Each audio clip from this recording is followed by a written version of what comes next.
When building a house, one area of construction that can really add a lot of cost to the project is the cost of footings. Unfortunately, there is no one standard footing size that suits every building or residential house. There are many factors which influence the size and type of footing required, but one aspect which is likely to vary from site to site is the soil the footing will be built on and its reactivity. So what is a reactive soil, and how does it affect buildings? Reactive soils are soils that contain a large amount of clay that naturally shrinks and swells. Why do they shrink and swell? Let's take a closer look.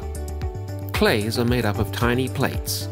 In everyday conditions, some water is present amongst these plates. This is what makes clay look and feel damp. When water soaks and absorbs into the clay, it flows between the plates and pushes them apart. This is what causes the clay to swell. The most common ways clays can absorb water and swell are from naturally occurring rainfall or from the homeowner watering their garden or lawn. Likewise, clays will shrink when the water content is removed and the clay dries, such as during long, dry, hot spells in summer months or during periods of drought. As the water evaporates out of the clay, the plates all move back together again. So how do reactive soils affect your home?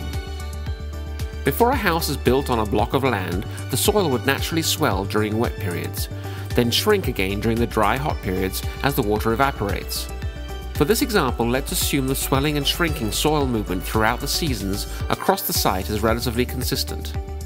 Once you build a house on reactive soil, the area beneath the house is protected. What results is the clay moisture beneath the house is no longer the same as the clay moisture at the perimeter of the house, and therefore the soil movement is no longer consistent. When the clay on the perimeter of the house is wet, the clay beneath the house remains dry as the water cannot get underneath the building. So the damp clay external to the house swells.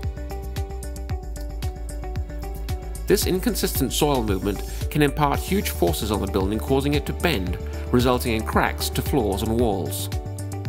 Likewise, during dry periods, the reverse situation occurs where the clays beneath the house remain damp, but the clays external to the house dry out and shrink, causing the house to bend in the opposite direction and consequently results in damage to the house.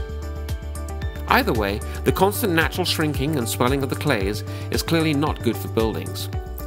However, an experienced FMG engineer can design a footing that minimizes or eliminates this building movement altogether.